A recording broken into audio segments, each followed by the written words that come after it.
Hello friends, मैं आपका दोस्त डॉक्टर सुनील कुमार और आप देख रहे हैं डॉक्टर कुमार एजुकेशन क्लिनिक।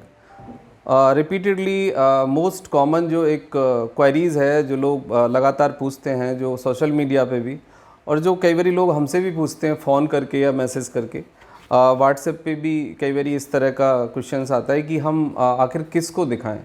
हमें XYZ सिम्टम्स हैं या ये बीमारी है, तो अब हमें किस डॉक्टर से दिखाना चाहिए। मतलब सीधा सा उनका सवाल होता है कि भाई किस स्पेशलिस्ट को हम अप्रोच करें, एक कॉमन सवाल। दूसरा सवाल होता है कि जी होम्योपैथिक लें, आयुर्वेदिक लें या फिर मॉडर्न मेडिसिन में जाएं या फिर सर्जरी कराएं। तो ऐसा भी कोई कई बारी होता है। तो आज मैं इस सवाल का जवाब आपको दूंगा, तो वीडियो को आप पूरा देखिए और चैनल को सब्सक्राइब करिए, आइकन बेल हिट करिए और आप कमेंट्स करिए और उसके बाद बताइए कि आपको ये वीडियो कैसा लगा। तो ये हमारे लिए एक मोटिवेशंस होगा, ब्लेसिंग होगी। तो आज हम बात करते हैं कि आपको कब किस डॉक्टर से परामर्श लेना चाहिए और ऐसी कौन कौन सी कंडीशंस हैं जिसमें कि आप डिफरेंट सुपर स्पेशलिटी पे जाना चाहिए। सबसे पहले मैं आपको एक क्लियर बात बताना चाहता हूँ कि किसी भी बीमारी को ठीक यदि आपको करना है तो आपको उसके रूट कॉज को समझना होगा। यदि किसी भी बीमारी से आपको बचना है तो आपको समय से खाना खाना होगा, प्लस आपको 8 घंटे की नींद लेनी होगी, स्ट्रेस को मैनेज करना होगा और रेगुलरली 30 से 40 मिनट्स कोई भी फिज़िकल एक्सरसाइज करनी होगी। और कुछ समय यदि आपको मिलता है तो आप पॉजिटिव एंगेजमेंट करें या फिर आप मेडिटेशन करें, यानी ब्रीथिंग एक्सरसाइज कर लें या कोई भी ऐसी एक्टिविटीज़ कर लें 10-20 मिनट जिसमें आप जिसको एंजॉय करें और जिसमें आप मैक्सिमम आपका ध्यान लगे, यानी मैक्सिमम आप उसको एंजॉय करें। तो यदि इस तरह की चीज़ें हैं और इस तरीके से आप अपनी लाइफ को आगे ले जाते हैं तो आपकी बीमार होने की संभावनाएं बहुत कम हो जाएंगी। दूसरा, जो आपका हाइजीन है उसका ध्यान रखें। तीसरा, आप ज़्यादा खुला हुआ या फिर बाज़ार का खाना अवॉइड करें। जो भी हो वो फ्रेश हो, अच्छे से कुक हो, अच्छे से क्लीन हो और सीजनल हो, नेचुरल फूड हो। तो ये सारी चीज़ें आपको ना केवल अच्छी इम्यूनिटी देंगी बल्कि आपको बीमार होने से बचाएंगी। अब दूसरी बात आती है कि यदि हम बीमार हो जाएं तो फिर इसका क्या सही तरीका है। देखो, सबसे पहली बात है कि आप जहाँ भी दुनिया में रहते हैं उसके आसपास आप एक फिजिशियन देख लें, जिसको हम फैमिली फिजिशियन कहते हैं।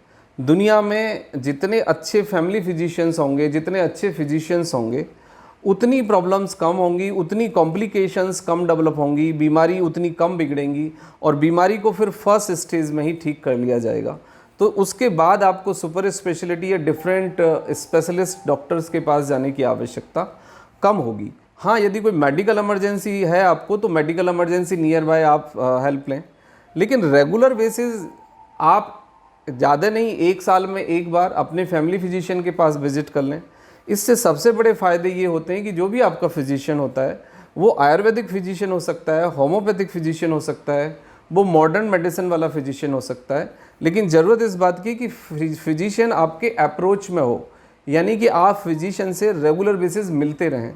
रेगुलर बेसिस से मेरा मतलब है कि यदि आपको कोई बीमारी नहीं है तो 1 साल में एक बार अपने फिजिशियन से 10 से 15 मिनट या आधा घंटे ज़रूर चैट करें, ज़रूर बात करें।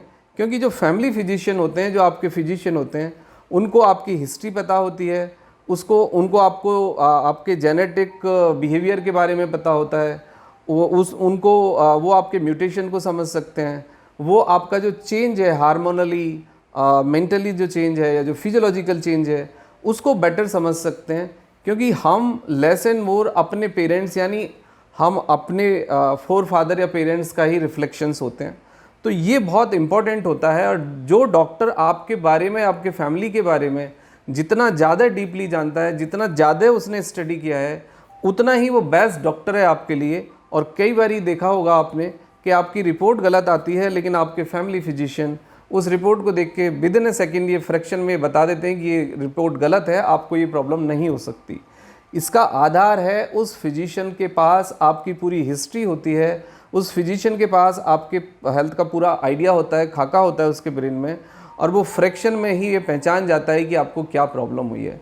अब बात आती है कि भाई सुपर स्पेशलिटी की या दूसरे डिफरेंट टाइप के कार्डियोलॉजिस्ट या फिर न्यूरोलॉजिस्ट या गैस्ट्रोफिजिशियन या ऑर्थो फिजिशियन, इनके पास हमें कब जाना चाहिए या काउंसलिंग के लिए हमें कब जाना चाहिए या फिजियोथेरेपी के लिए या फिर कुछ ऐसा है, सबसे अच्छा है कि आप अपने फैमिली फिजिशियन से बात करें। और यदि वो कहते हैं कि आप कार्डियोलॉजिस्ट से मिलो या फिर न्यूरो फिजिशियन से मिलो या गैस्ट्रो से मिलो या ऑर्थो से मिलो या रोमेटोलॉजी की हेल्प आपको चाहिए, तो डेफिनेटली आप सुपर स्पेशलिटी पे जाइए, डेफिनेटली आप दूसरे डॉक्टरों से हेल्प लीजिए। लेकिन द मेक श्योर करिए कि आप अपना एक अच्छा नियर बाय जो आपके अप्रोच में हो उस फैमिली फिजिशियन के टच में रहिए। और आई पर्सनली एडवाइज़ कि एटलीस्ट 1 साल में एक बार विज़िट करिए। यदि आपके फैमिली फिजिशियन को लगेगा तो वो कुछ टेस्ट एग्जामिन करा के, जिसे हम प्रिवेंटिव हेल्थ चेकअप भी कहते हैं, या एक बार ये मान के चले जाइए कि बस जो नॉर्मली हेलो हाय आप करने गए हैं, तो आपके फिजिशियन पहले एक फ़िज़िकल लुक देंगे आपको। उसके बाद उन्हें लगेगा कि कोई क्लिनिकल पैरामीटर आपके बढ़े हुए हैं या कोई चीज़ एबनॉर्मल है, तो वो कुछ लैब टेस्ट या फिर फोटोग्राफी यानी एडवांस फोटोग्राफी या नॉर्मल एक्सरे या सीटी अल्ट्रासाउंड, उससे भी फिर वो आपका पता लगा लेंगे कि आपको क्या प्रॉब्लम है। उससे सबसे बड़ा फ़ायदा होगा कि बीमारी फर्स्ट स्टेज में पहचानी जाएगी, फर्स्ट स्टेज में बीमारी का डायग्नोसिस बनेगा और आपकी बीमारी की ठीक होने की संभावना काफ़ी ज़्यादा होगी और आप फर्स्ट स्टेज में ही उस बीमारी को ठीक भी कर पाएंगे और आई थिंक प्रिवेंशन भी हो पाएगा साथ के साथ। तो ये एक राइट अप्रोच है अपनी हेल्थ को डील करने का। Thank you very much and take care yourself.